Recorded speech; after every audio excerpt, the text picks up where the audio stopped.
Hey everyone, Gordon here for Southern Byways. I know it's been a while since I posted. Had a couple of problems come up. Nothing serious, nothing that can't be solved. Gonna be having to get a doctor's appointment in about a month, so spent Memorial Day in the hospital. Uh, but things are looking good. So anyhow, uh, going to talk about something a little bit different today. This episode is shameless self-promotion. As some of you know, I've written 3 cookbooks about railroad dining cars. I've been interested in railroads for a long time. Used to do model railroads a lot. But then I started getting interested in the history of the railroads. More specifically, the dining cars. My first job in Myrtle Beach was as a busboy at one of the local restaurants. You know, that experience in food service, excuse me, a lot of people don't realize it, but in most professional kitchens, the area of the kitchen is going to be about equal to the area of the dining room. It takes a lot of room to prepare food. And what's fascinating is a railroad dining car excuse me, is about, it's 10 feet wide and 85 feet long, give or take. And the kitchen is about 7 feet by 30 feet. And that includes the pantry. Not just the kitchen alone, but also the pantry area. And back in the day, meaning before Amtrak took over intercity passenger service in 1971, excuse me, railroad dining car meals were some of the best dining around. Graham Claytor, who was president of the Southern Railway, once told me that the average dining car meal, for every dollar in revenue it brought in, cost $1.36 to produce. Yeah, dining cars were lost leaders. It was pretty much a way, you're providing a service for the customer. Also, you're providing a service to your shippers, because you never know who you're serving. So, dining car meals were always high quality, because the theory being that, one of your shippers gets a bad meal on the dining car, and he may decide, guess what, we're going to start shipping our goods over a competitor's line. Like I said, you never know. So, dining car food was quite good. Anyhow, my interest in dining cars and the food led me to research 3 books. The first one was this gem. The first one was this gem, the Southern Railway Dining Car Cookbook. Back in 1980s, 1990s, late 80s, early 90s. I was a member of the Charleston chapter of the National Railway Historical Society. And the society had received a Southern Railway dining car. Included in the dining car was a manila envelope with a bunch of loose leaf pages.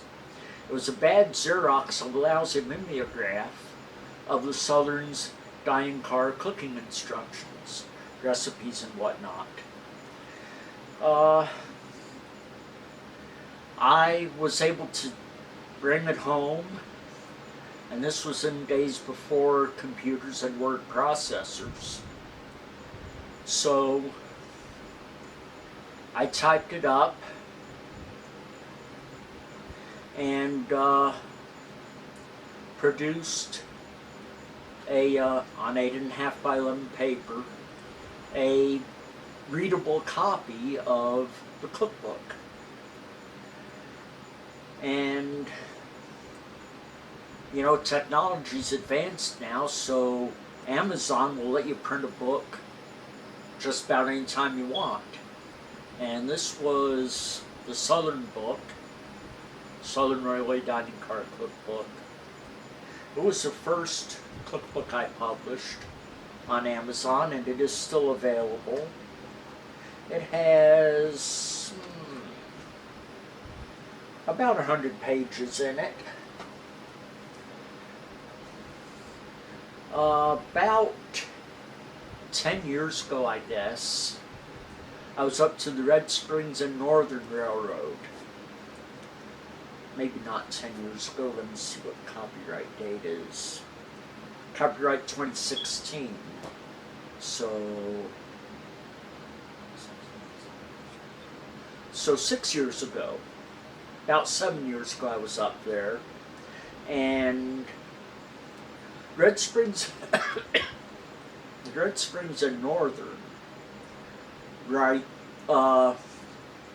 has track speeders, which were the maintenance vehicles that track crews used to travel from point A to point B along the rails to make repairs.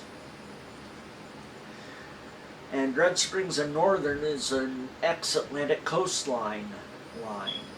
And they asked me about doing the Atlantic coastline dining car cookbook. Excuse me. So I sat down and did research. And in 2016, I published the Atlantic Coastline Dining Car Cookbook. And it has about 176 pages in it.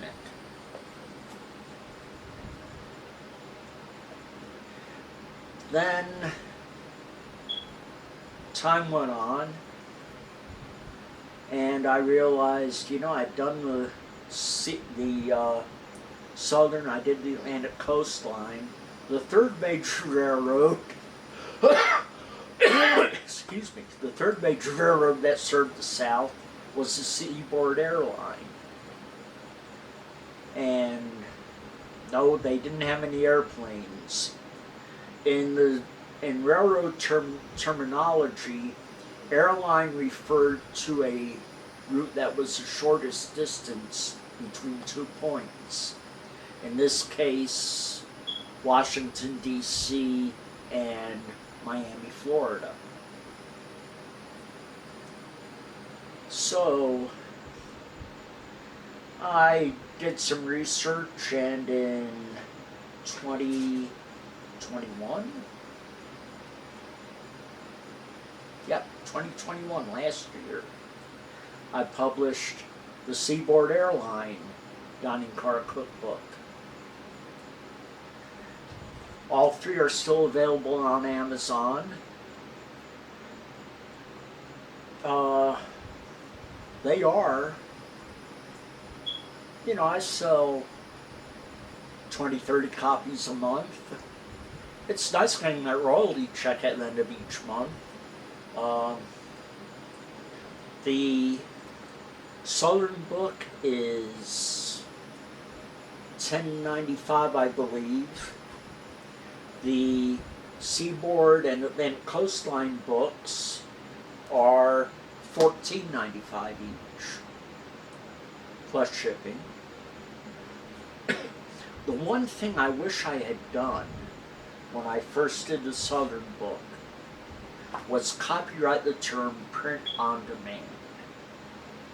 Because that's what I was doing. I was selling copies with just little classified ad in the back of railroad magazines. And I sold about 400 copies that way.